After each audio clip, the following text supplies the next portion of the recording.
Hello everyone, I'm Michelle Smallman and welcome to this week's edition of Two Guys, Three Questions. Joining me this week, the driver of the Fast Lane, Randy Carricker, and co-host of Zach and the Coach, Zach McCright. Thanks so much for your time, guys. All right, question number one. Now that LeBron James has finally captured that elusive championship, what pro athlete steps into the spotlight as the guy with the most pressure to win it all? Randy, we'll start with you. I think that's a great question, and I actually have several.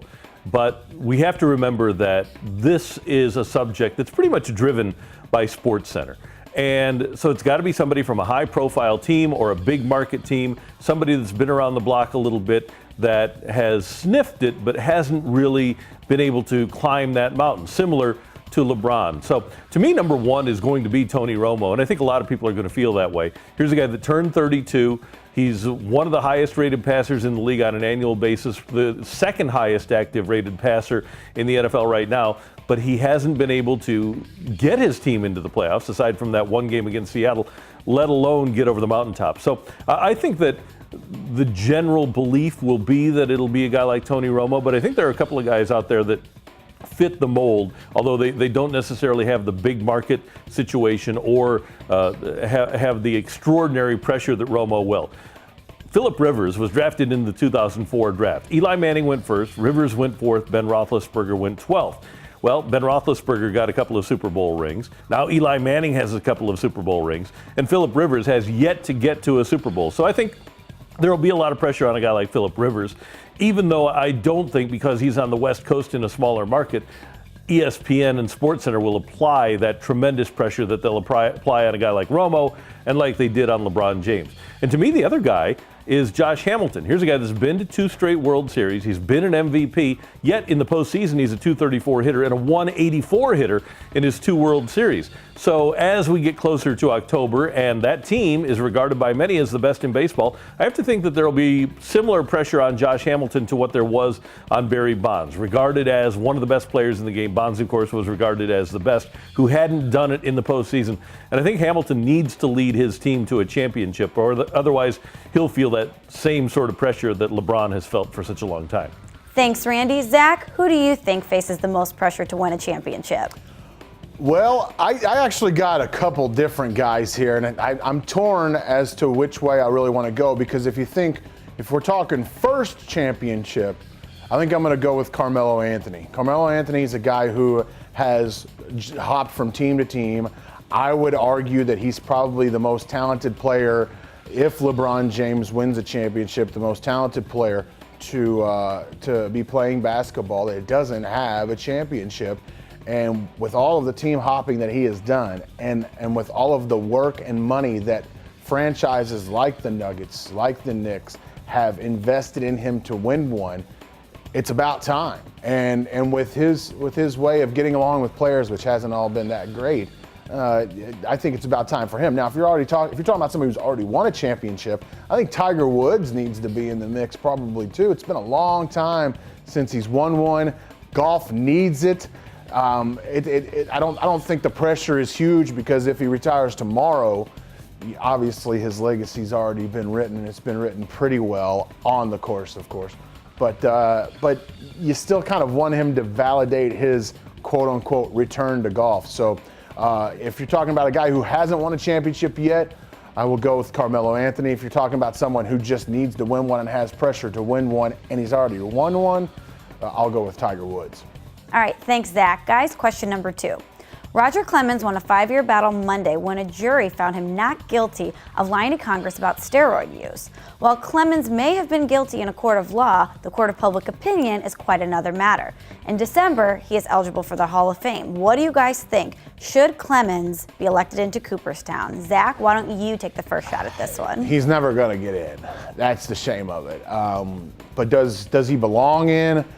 Look, I think so. I'm one of those guys who says, you know, we can't be scratching people just because a Mitchell report came out. The Mitchell report is not the Bible, and it seems like we're only focusing on those guys. And all it really is, at least to me, is just suspicion. Now, if you've been suspended because of steroids or PEDs since the new rules have come out in Major League Baseball, that's an entirely different issue. But for guys that were just suspected of doing it due to a Mitchell report or something like that, how do we know guys that weren't on the Mitchell report weren't doing performance-enhancing drugs also? So I don't think that's fair. Who it's really unfair to is the guys who never, ever did performance-enhancing drugs and still found a way to keep themselves in Major League Baseball. But for me, it's an all-in or all-out thing. Let's stop picking and choosing players to get into the Hall of Fame just because we think they may have done it.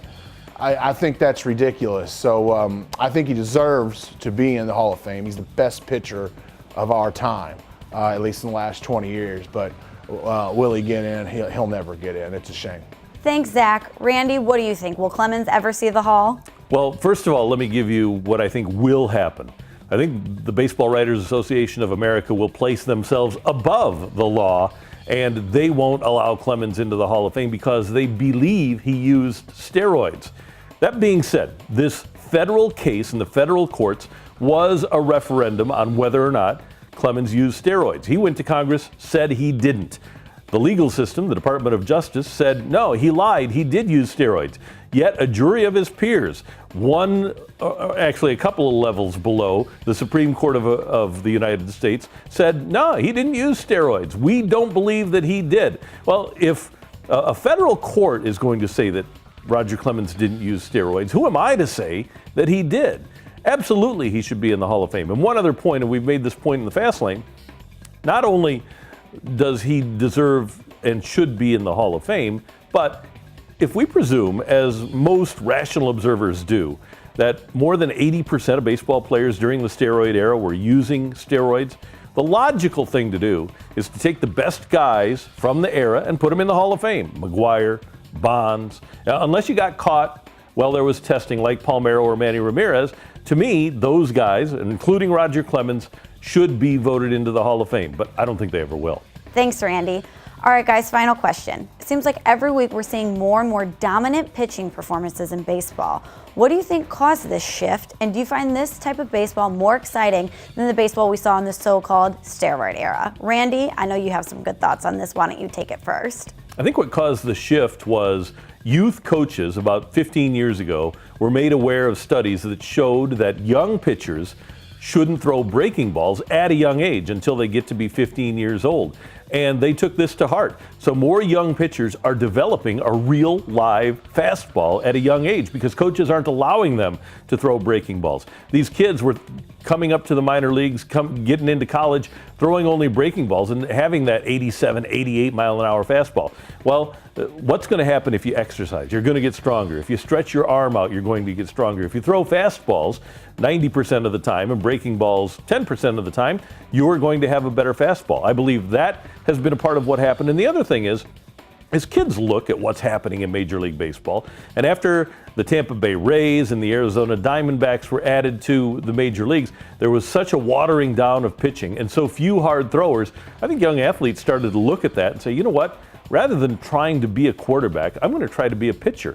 So we're seeing a lot more people that are actually making an effort to have a great fastball these days in the major leagues. And I love this style of ball. My favorite teams were the Whitey ball teams of the mid-'80s. And when you are pitching and playing great defense and running and stealing bases, I find it a more attractive, more exciting, and more of a thinking man's game. So I believe that the fastball, the great fastballs, lead to the necessity to find a way to get on base, move a runner over, and manufacture a run. So I like them both. I like the fact that we have the fastballs and that we're back to more of a Whitey ball style of play in Major League Baseball. Thanks, Randy. Zach, what do you think? This is the weird one because a lot of people will immediately default to steroids and go, well, because steroids are out of the game, because performance-enhancing drugs are pretty much out of the game, that's the reason. That's the reason we're seeing a lot more low-scoring games this time, in this era of baseball. And my instant rebuttal to that is, well, we just got done talking about Roger Clemens. Didn't pitchers do it too? You know, so if performance-enhancing drugs are gone, in terms of batters and pitchers, then where in the world is all these low-scoring games coming from? So that's a tough one for me. I really don't know where it's coming from. Maybe the lack of performance-enhancing drugs affects batters more so than pitchers. That's the only guess I can come up with. Other than that, I don't really know. I think the next place I would go is just the specification of the jobs of pitchers these days. The starting pitchers don't pitch as much. They're used far more sparingly. They want to keep them around, make sure the longevity of their careers is a lot longer. So everybody's on pitch counts now, which means on top of that, bullpens, there's specialties for everyone. So because there's maybe more specialties with pitchers than there are with batters, who are just the same batters we've seen forever minus PEDs, maybe that's why. But I love the low scoring games. I'm guessing I'm in the minority on those, but when every single at bat means something, it's more exciting for me, even if it's 1-0. Where one mistake from a pitcher who has otherwise had a gem of a game can screw up everything. We've seen that this week from Jake Westbrook. He found a way to not make that one mistake, even though there were chances, and so he had a complete game, but we were on pins and needles the entire game. Whereas if you're talking about a 10-8 game, who knows? Well, this next pitch may make it 10-9, may make it 11-9, but the next team's up to bat, they may make it 12-9. There's not, you never, in those games, things can change so much. Well, in a low-scoring game, you're on pins and needles and you're biting your fingernails with every single pitch. And for me, that's more adrenaline pumping than a high-scoring game. Thanks, Zach. And thanks again, Randy. I really appreciate your guys' time. That's all for this week's edition of Two Guys, Three Questions. You can check us out right here again next week at 101sports.com.